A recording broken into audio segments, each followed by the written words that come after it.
to Comic Book Issues. I'm your host, Brian Heinz, the Last Angry Geek. And it's time for the September pull list. Now, you know by now that it's 4 weeks of comics, 4 random reviews. If you remember last week, August was a 5 Wednesday month. They happen once or twice a year. So while the first comic I review is normally the 4th week of last month's comic, and this time around it's actually the 5th week of last month's comic that I'm going to re-review. And now in 5th weeks, usually by then the monthly publishers have run out of their normal stuff, and that's when they release their annuals or like events. For the last couple of years, the events at DC have been the crossovers between the DC superheroes and the Looney Tunes, which you may remember from a certain Halloween episode last year. Well, for week 1, we're going to review Catwoman meets Sylvester and Tweety. I want to know, first off, who did Black Canary piss off? Because she's just as important in this comic as Catwoman, as Sylvester, as Tweety, but she's not in the main title. But then I guess Catwoman and Black Canary meet Sylvester and Tweety. That is a lot of words to fit on a masthead. This is takes place, there's a sort of bizarre cosmic bet between the DC and Looney Tunes witches over which animal makes the better companion, cats or birds. So they pick 2 representatives, empower them with magic, and if the loser gets killed, then all those animals, every bird, every cat, and even the superheroes associated with birds and cats gets wiped out. So all of a sudden we've got a talking Sylvester who enlists Catwoman to take out Tweety, who enlists Black Canary as Tweety's protector. Sounds complicated? It is. But it's a fun script by Gail Simone. What I do like about these 5th week events is they always get A-list talent. She somehow makes all this ludicrous plot work. There's also great art by newcomer Inaki Miranda. He draws really, really great superheroes, and I'd love to see more from him. Now, it's a fun enough book, but like Batman Elmer Fudd, I just don't really see anyone asking for these crossovers. They come off as a bit pointless outside of, I need a comic book to read on this 5th week.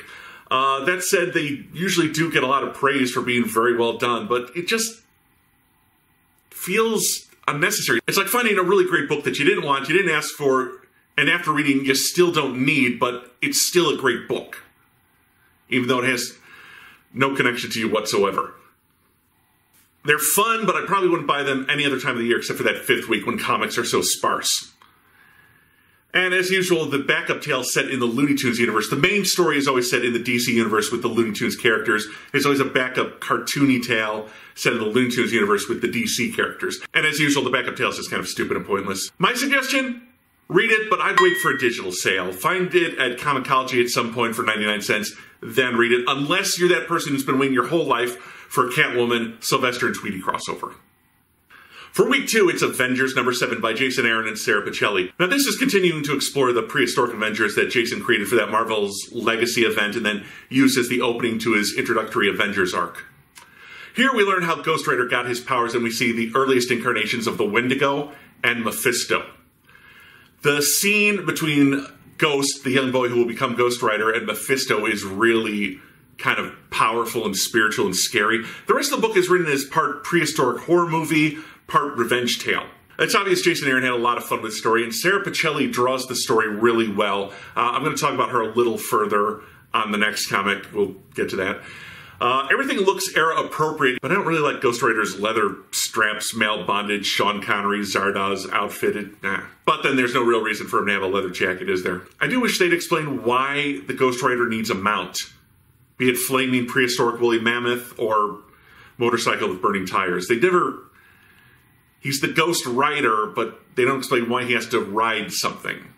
I mean, in the book it's explained that he's lonely, so his mount acts as his companion, but that doesn't explain why future Ghost Riders need a motorcycle or a horse or a covered wagon. Or there have been a lot of Ghost Riders. It confuses me a little bit.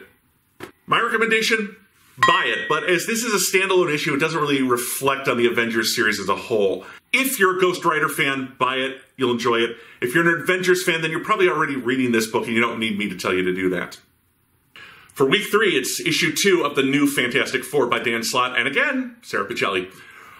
Reed Richards, Sue, and the kids have been gone along with the rest of the Future Foundation, those gifted children they were training to be future geniuses. They've been off rebuilding the universe since the last Secret Wars. Johnny Storm joined the Avengers. Ben Grimm, the Guardians of the Galaxy. They're both back on Earth, but they're feeling left behind. They miss their family. At the end of issue 1, Ben and his girlfriend Alicia got engaged, when a giant number 4 appeared in the sky, signaling that Reed and Sue were coming back. Issue 2, this issue follows what the Richards have been up to since the end of the Secret Wars. They've got daughters falling for kings who remind their parents of certain fishmen emperors on Earth. Sons creating new planets and new universes. We're introduced to the new villain for this first arc. She's called the Griever of All Things, or maybe that's just a title, and we'll get her name later on. She wants to undo all the artificial realities that the team has created, and so it comes time to reunite the Fantastic Four to stand up to her. While sticking to continuity got Dan Slott a lot of grief on his Spider-Man run, here I think it really helps. Too many writers just ignore what came before them, like everyone's ignoring what happened in Peter David's X-Factor and just taking those characters and putting them in new books and pretending X-Factor didn't happen. That really bugs me. Here I think it works because I wouldn't want to see the FF just reunite and go forward. I'd want to know what happened after Secret Wars. I want to know what happened to the Future Foundation. I want to know what happened to Reed, Sue, and the kids. Sarah Pichelli is the artist on this book as well. I mean, she's busy as heck. She has a certain fantasy style that's worked well for her on both of these books. When she does superheroes proper, everyone looks a little too lithe and frail. But in these fantasy settings where she's creating new worlds and new characters, then these kind of thin, majestic humanoids fit in with the story they're telling. Regardless of my own personal feelings, she knows how to draw characters, she knows how to draw backgrounds, and she can handle action scenes. Those are the big 3 boxes I always have to check off on a comic book artist. My suggestion, buy this book. It's only the 2nd issue. You can get in on the ground floor. So far, we're 2 issues in, and it's been a lot of fun and full of game-changing moments for the Fantastic Four. Slott is building off of what Hickman did before the series ended, and that's good because it gives us a point of reference for jumping onto this relaunch. And finally, for week 4, Mr. Miracle number 11. This is my single favorite DC title right now. Mr. Miracle and his wife, Big Barda, agree to surrender their son to Darkseid, reenacting the pact that took Scott away from his family, but made him the man he is. There's twists, there's turns, and with Darkseid finally appearing in this book, aside from some words in a panel, you get a lot of really cool visuals with Darkseid. Some obvious and unexpected double crosses and an ending that sets up one hell of a finale. I previously talked about how important this issue was for its depiction of suicide in the first issue. I won't say that the following 10 issues have been as socially relevant, but I do think it's been engrossing to see Scott struggle with his mental health, family, and even destiny. Tom King has written one hell of a script, and the art by Mitch Gerards is just bonkers insane at times, and that's what you need for this book. My suggestion? Normally, I'd say you should wait for the collection since there's only 1 issue left, and that's certainly a way you can go. But this book is so good, buy it. Go out, get all previous 11 issues, and then wait for the finale next month. I won't think any less of you.